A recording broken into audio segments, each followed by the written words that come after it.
Hello नमस्ते। आज म हजुरहरूलाई चाहिँ विन्डोजको नापी कसरी लिने अनि यसको स्क्वायर फिट कति निस्किन्छ, यसको अनि कस्टिङहरु कसरी निकाल्ने सिकाउन गइरहेको छु। हामीले झ्यालहरु चाहिँ फिटमा लिन पनि सक्छौं, एमएममा पनि लिन सक्छौं अनि इन्चमा पनि लिन सक्छौं। यसको स्क्वायर फिट निकाल्ने तरिका चाहिँ लेन्थ इन्टु हाइट हो। अब जस्तै कि यो झ्यालको लेन्थ हेर्नुभयो भने तपाईले टेप यसरी राखेर यो हेर्न सक्नुहुन्छ। यो 3 फिट छ, अहिले 3 फिट लेन्थ भयो अनि यसको हाइट चाहिँ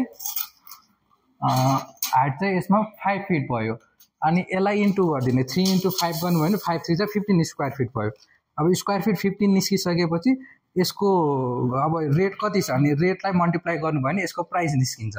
अब कसैको सपोज 5000 छ भने 7500 पर्न गयो, 1000 रुपैयाँ पर स्क्वायर फिट छ भने 15000 पर्न गयो।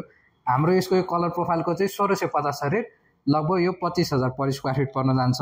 तपाईले यसैलाई एमएममा पनि गर्न सक्नुहुन्छ। एमएममा गर्दाखेरि चाहिँ अब 3 फिट भनेको 900 समथिङ हुन्छ, 900 इन्टु 5 फिट भनेको 1500 समथिङ हुन्छ। त्यसलाई इन्टु गर्ने अनि त्यसलाई चाहिँ डिभाइड गर्नुपर्छ। एमएममा गर्दाखेरि चाहिँ डिभाइड बाइ 92903 ले डिभाइड गर्नुभयो भने यसको स्क्वायर फिट निस्किन्छ।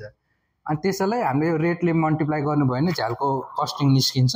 तपाईहरुको पनि घरमा अब कति कस्टिङ पर्न जान्छ, घरको नयाँ घरमा पुरै नापी गरेर कति कस्टिङ पर्न आउँछ भन्ने चाहिँ तपाईले यसरी नै आफै नापेर पनि कस्टिङ निकाल्न सक्नुहुन्छ। अर्को एउटा सजिलो उपाय चाहिँ यो डिजिटल टेप पनि आउँछ। हामीसँग डिजिटल टेप पनि छ। यो डिजिटल टेपले पनि तपाईले नापेर निकाल्न सक्नुहुन्छ डाइरेक्ट कस्टिङहरु। हामीले चाहिँ झ्यालको कामहरु सबै यो मेजरमेन्टले गर्छौं, डिजिटल टेपले मेजर गर्छौं। यसले एक्ज्याक्ट दिन्छ साइजहरु, ग्यापिङहरु आउँदैन।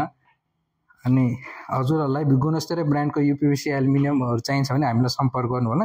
हामीसँग white colour, grey colour, wooden colour अनि एल्युमिनियममा त 50+ कलर छ, पाउडर कोटिङ हुन्छ। हस्, थ्यांक यू।